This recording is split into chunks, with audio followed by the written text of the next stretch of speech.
Muito bem, vamos lá, Arnaldo, 1 minuto e meio, tem tempo pra caramba para você dissertar e explicar aí sobre essa votação programada para amanhã. É simples, e eles já sabem o resultado.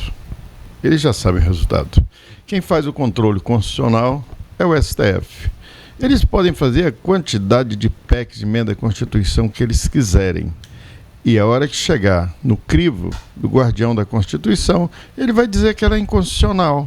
E quem é que vai reformar a sentença deles lá? Então pronto, nasceu Nath morta. É isso que vai acontecer? Eu acredito, porque o Supremo não vai deixar, porque a própria Constituição diz o seguinte: os poderes são harmônicos e independentes e não há intervenção, e não deve ter intervenção nenhuma de poder ao outro, excetuando-se quando um desses é omisso e precisa que a justiça haja rapidamente em cima do direito líquido e certo e da fumaça do bom direito. É Nath morta essa PEC. Muito bem, Moisés, 1 minutinho aí, o seu comentário. Em primeiro lugar, minha continência ao Clérito Pereira, né, que morreu na Papuda, depois do advogado ter pedido várias vezes a soltura dele pelo problema no coração. Que Deus o tenha. Ninguém atendeu, né? A Procuradoria-Geral da República tinha recomendado a soltura dele pelo problema de saúde, mas não quiseram atender. E aí agora morreu, e eu espero que o responsável pelo falecimento do nosso irmão patriota, o Clérito, seja responsável. Vai ser um pastor, hein, que botou o bobo lá. Ô Buiú, você está sendo inconveniente. Ele foi o gado, levou o gado para o abatedouro. Você não para de falar, rapaz. Vai, calma, te acalma.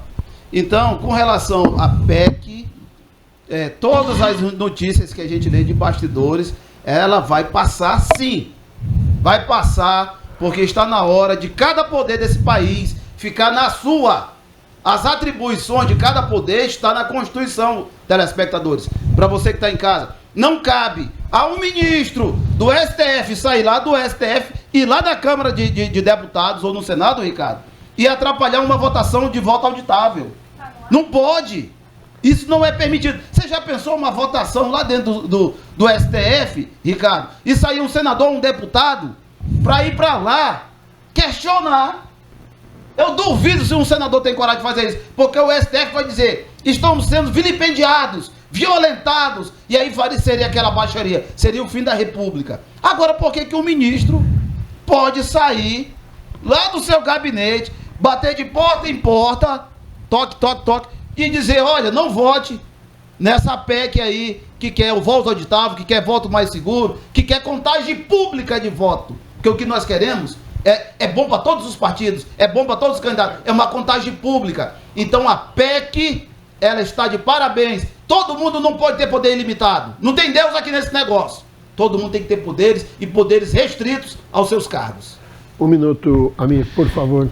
Olha, eu vejo que essa PEC, ela pode ser até acoimada de inconstitucional, mas todo o poder emana do povo, está escrito na Constituição, e em seu nome deve ser exercido pela representação parlamentar. Então eu vejo que há sim alguns limites que podem ser colocados pelo Poder Legislativo. Afinal, quem legisla é o Poder Legislativo.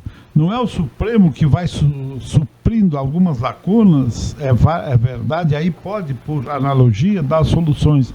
Mas quando a lei imprime uma saída, quando ela cria um cenário literal, quer dizer, tem que obedecer a letra da lei.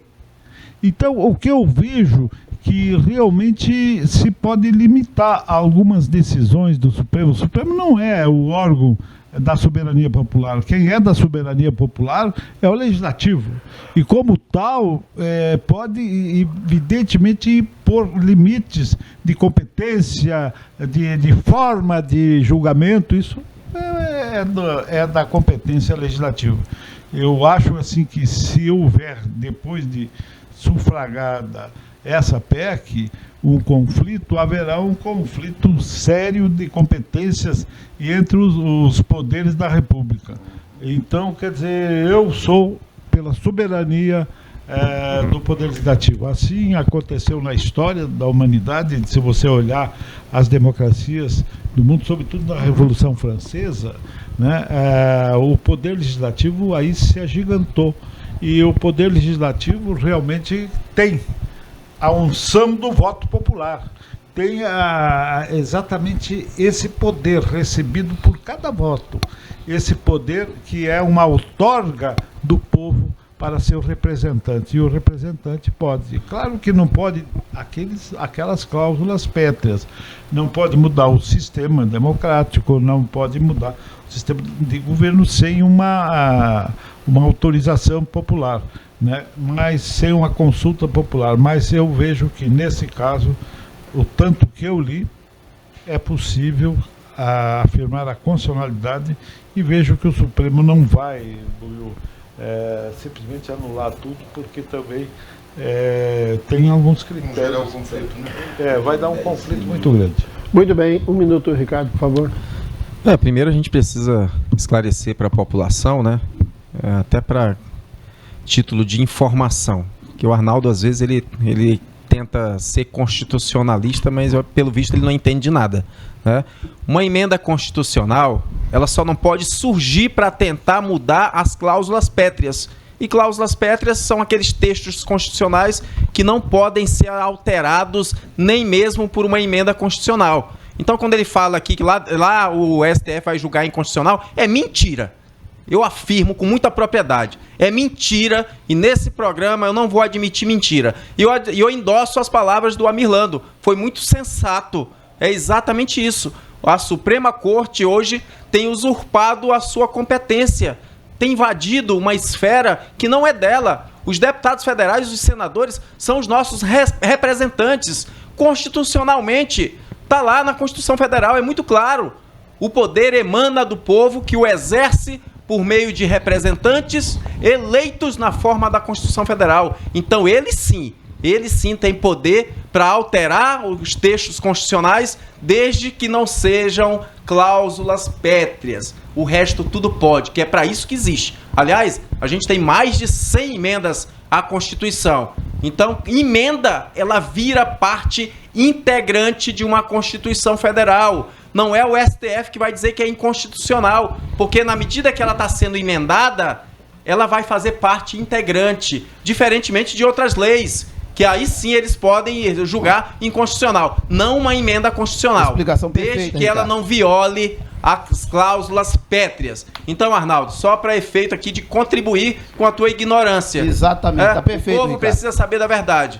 Então, eu acho que é uma medida muito acertada, limitar o poder. Aliás, são decisões monocráticas. O que eles querem limitar são essas decisões espúrias de um único ministro decidir na canetada. É isso que eles querem evitar. Não que eles não vão poder decidir. Eles vão poder decidir sim, mas por um colegiado. Não uma única pessoa defendendo inclusive seus interesses particulares. Isso não vai acontecer. É uma forma também até de resguardar o próprio presidente da República. Por essa emenda, as decisões do Executivo não vão poder ser analisadas e declarada inconstitucional por um único ministro, bem como do próprio presidente do Senado Federal, que é o representante do Poder Legislativo. Muito bem, e como o Ricardo disse que corrigiu a desinformação do Arnaldo, eu vou dar 30 segundos para você dar a informação correta. Eu agradeço, você é muito gentil. O detalhe é o seguinte, nem sempre as faculdades que a gente estuda têm culpa daquilo que a gente é. E eu, então, peço perdão ao público, né, lembrando ao doutor Ricardo que somos colegas e que existe uma ética entre esses profissionais.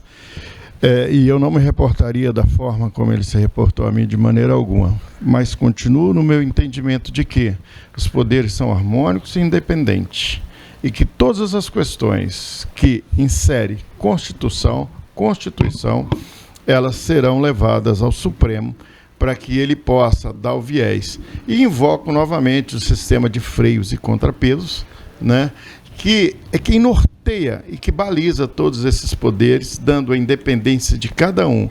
E quando eu vejo ali, Rodrigo Pacheco confirma votação de PEC que limita poderes, me preocupa, porque no direito basilar e configurado, é óbvio que se não deve haver a intervenção de um poder no outro, e isso está capitulado e configurado na Constituição como causa pétrea. A não intervenção no outro poder é causa pétrea constitucional. Eu não sei, lá na faculdade eles devem ter, né, dito para o doutor Ricardo, mas eu acho que nessa aula, gentilmente, ele deve ter tido algum problema e ele faltou.